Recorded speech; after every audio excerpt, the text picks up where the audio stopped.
Xiaomi pledges war of life and death against Apple to become the world's biggest smartphone brand. What a quote. Is that like a translation thing? What are we doing with that? War of life and death. Oh, South China Morning Post. That's the name of the book I've been working on.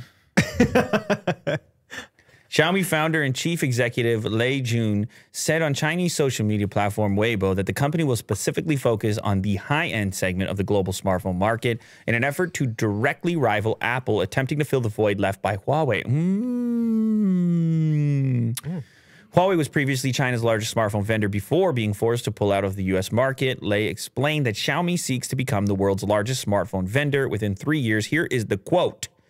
We aim to fully benchmark against Apple in terms of product and experience and become China's biggest high-end brand in the next 3 years. A war of life and death. War of life and death. Life and death. Life or death. It makes a difference. It makes a huge difference, translation-wise, because the war of life and death is one that we're doing it right now. We all participate in at all times. It's more subtle. I don't mind it. I don't mind it. Yeah, maybe it's a translation thing. If it is life or death, that also doesn't really apply because Xiaomi's going to be there no matter what. They're not going to completely die if they can't beat Apple. And this is, maybe it's poetry. But either way, they are serious. Xiaomi is serious. This is a serious quote. It is a serious post on Chinese social media on Weibo. Can they do it? Well, I mean, they certainly sell phones. The premium space is the toughest. Samsung has had some degree of success. I saw a bunch of people ordering this S22 Ultra, $2,000 phone. You know how I know a bunch of people ordering it? Because a bunch of people ordered the later case. I was checking on the Shopify, like tons of people ordering this up. I know you're not ordering it if you're not ordering the phone. So that's true. It surprises me. I'm always curious. I'm like, you know, which phone are people really feeling? Like, what are they really into?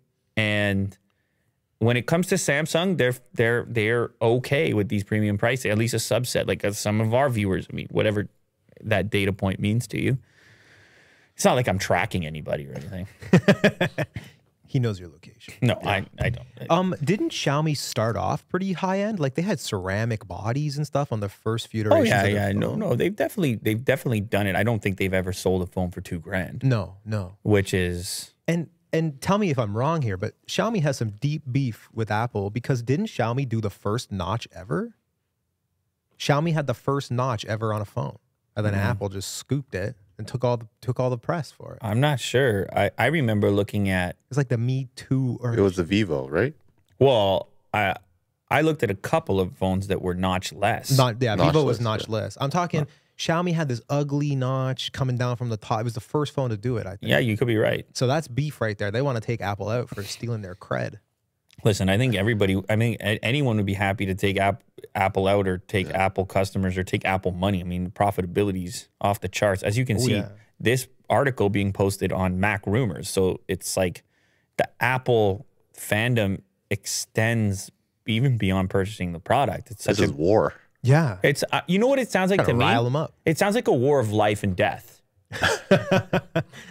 Yeah, that's it. That's what it sounds like to me.